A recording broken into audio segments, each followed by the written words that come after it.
while the homie was busy pushing his BMW straight into that river after receiving it as a birthday gift, we got new information on Modern Warfare, everybody. I'm telling you, the information is looking pretty good, but does that mean should I let my dogs out? Absolutely not, guys. Gotta keep Activision in the back of your mind. They're out there, they can get schlongs involved, they're printing Benjis, and every time they see Benjis come in on an hourly basis, they want to try to recapture that feeling going forward, and that is a very bad news. But we're gonna get right in. As always, remember to be nice to people and don't push your BMW if you receive it as a birthday gift. Sell it if you don't like it to make easy Benjamins, and smash that like button. Now, first of all, we're hearing that survival will be back in Modern Warfare, and this is a leak. It's coming from the Gaming Revolution source, so shout out to that guy. And obviously I know the source right now, like I'm in contact with them, and they told me about this and a couple of other things that I should be talking about very soon. And they told me that the reason they're gonna be putting this one in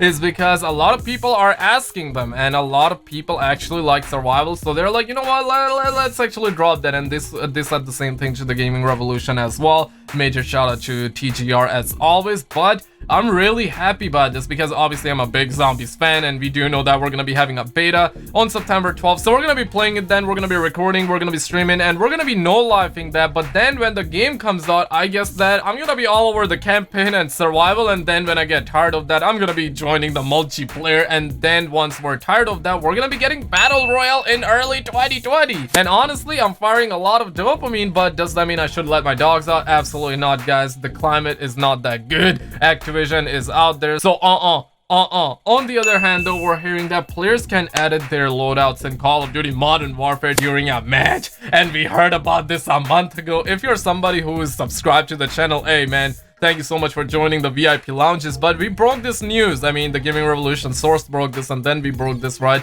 We broke this news a month ago. And on the other hand, though, I'm not sure if this one was leaked or not. I personally never heard about this, but it is actually a great addition. And we're hearing that we're gonna be able to fire over weapons while being on a ladder. So interesting little mechanic here, and I can only imagine Activision selling these ladder mechanics animations in surprise loot boxes. Hopefully not, though. Hopefully I'm not giving them any ideas. On the flip side, though, we're hearing the G-Fight mode. Guys, I cannot say certain words. If I say them, I can kiss my monetization goodbye. Like, my YouTube monetization will be sent to YouTube heaven, and I don't want to be sent to YouTube heaven this early. So the new G-Fight mode is gonna let you enjoy that 1v1 and the 3v3, but only in private matches. Now, this gave me a subtle dopamine crash because obviously I want this to be available in the public matches as well, but who knows, they might hotfix it, they might patch it in after a lot of people complain about it. Like, if you're not complaining about it, guys, complain, and I'm pretty sure they are gonna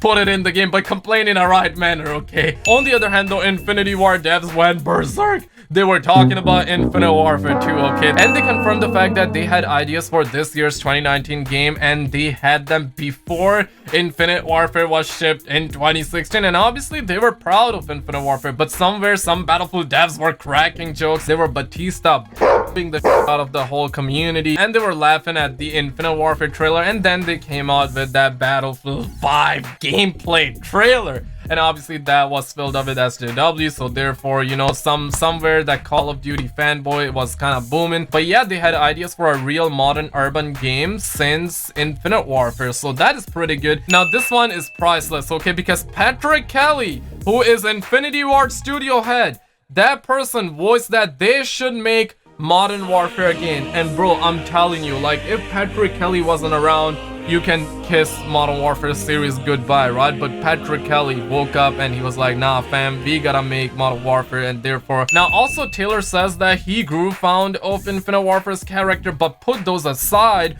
to make Modern Warfare. He also says that those characters are still out there and will be revisited in the future. And honestly, I kind of want to say it's a yikes, but at the same time, I don't want to, because obviously, like, Taylor is a passionate guy and he can do whatever he wants to, right? But at the same time, dog, I don't want to see no Infinite Warfare though, okay? But again though, Infinite Warfare had a pretty good campaign, that I gotta say. I haven't played it, but you know, if one person say it, I'm like, okay, whatever. I don't, that's probably your opinion. But if two people say that it was good, then I'm like, okay, maybe yeah, it was good, but I'm still gonna remain skeptical. I'm not gonna get my schlongs involved. I'm not gonna, you know, I'm not gonna be dabbing on them haters. But if 100 people say that it was good, then definitely, hopefully you get where I'm going with this one. But my point being that a lot of people loved Infinite Warfare campaign, so if you get Infinite Warfare 2, obviously I'm gonna be hesitant. I need to see the volumetric lights first, and then I'm gonna be engaging, and then I'm gonna be firing dopamine and letting dogs out, all that good stuff. But prior to all this, I'm not gonna do any of that. He says that they will make Infinite Warfare 2 whenever the year Infinite Warfare took place actually comes around. And I'm not sure, like, somebody comment down below. And I personally think that the year Infinite Warfare 2 took place was definitely like 3000 something. Let your dogs out. It seems like that Infinite Warfare 2 is not gonna be dropping anytime soon, and I am very happy by that. I would rather have Ghost 2 than Infinite Warfare, if that makes sense. But again though, I'm not doubting Taylor on why it is the Modern Warfare reboot and not Modern Warfare. And I quote, we talked about it a bunch. We basically landed pretty quickly that if we make a sequel, we would have to be telling a story that continues on from Modern Warfare 3. The ending of Modern Warfare 3 left a lot of stakes that were not relatable anymore, so it could not be realistic. And so many people did not get the chance to play the originals and would have to be caught up on all the aspects of the game, so therefore they decided to go with a Modern Warfare game. So that is why they went with Modern Warfare Reboot, and honestly, I can respect that. Like, Modern Warfare 4 would be a little bit like Infinite Warfare, let's be real. It would be a little bit in the future and not relatable, so I'm glad that they went with Reboot. And if this game is good, I mean, it looks good, right? If Activision don't get their schlongs involved, then this is gonna be a banger. They also say that what makes it Modern Warfare is that it is a modern game that has events that can happen, and that's why we had to reboot. So basically it's gonna be relatable, right? And you know, that tells you that the news will be talking about it, a lot of snowflakes would be melting, and therefore we're gonna be talking about it on the channel. So if you're new, definitely subscribe. And they also confirmed by saying that we have a lot of other returning characters as well, but new reimagined versions of those characters. And honestly, I don't have a problem with reimagining. And I watched the interview, and if I'm not mistaken, they did say something like, hey, they can turn a male character like Price into a woman or something like that. I heard that. Hopefully I'm wrong though. Hopefully I'm wrong, and hopefully I'm imagining things, but I heard something like that. I could be wrong. I want to make sure that I'm very clear, but I feel like I heard it. Maybe I heard it in the interview, maybe not, but you know what? I heard it somewhere, and that's a yikes, bro. Infinity War, listen to me. Don't do this. I don't want to call Captain Price as Mrs. Price, okay?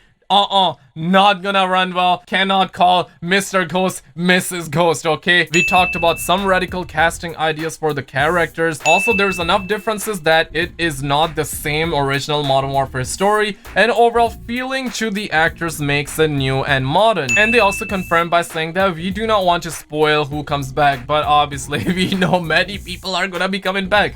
They already confirmed, I believe Polygon confirmed that Soap is gonna be back.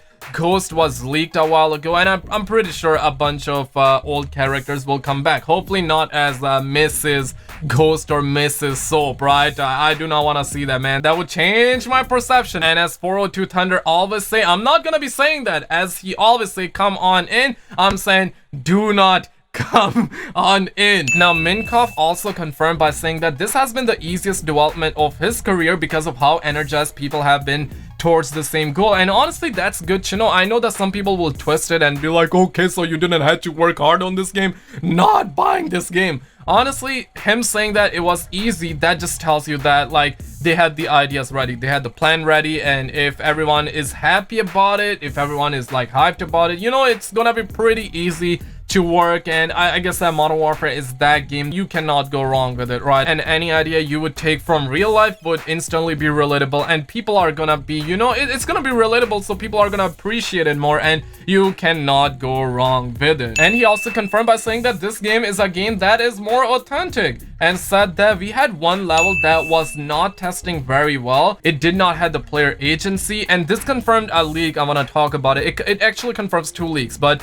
he said that it did not have the player agency, but it just did not have the gameplay core. And this one designer was like, this is not working, and he went and ripped everything apart and basically made it open world. And guys, I'm not sure for how long you have been around, but we had a leak that said that campaign is gonna be a little bit like open world, and Spec Ops is gonna be a little bit like open world, where you can go pretty much anywhere you would like to. There will surely be some restrictions. It's not gonna be like open world on a GTA level, but it's still gonna be open world. It's gonna be open world to a Call of Duty game, and here they confirmed that. And they also confirmed that there will be many different overlapping paths, all sort of new weapons you can find. Like he drastically changed it. This is everything. Having people like that who throw themselves in it by making the game so much better, moments like that are absolutely priceless. And during the interview, they confirmed that there will be an embassy mission, and the Gaming Revolution source already confirmed that that will be a mission a while ago, right? So yeah, the game is looking pretty good. I am really excited about this game. Never been this excited.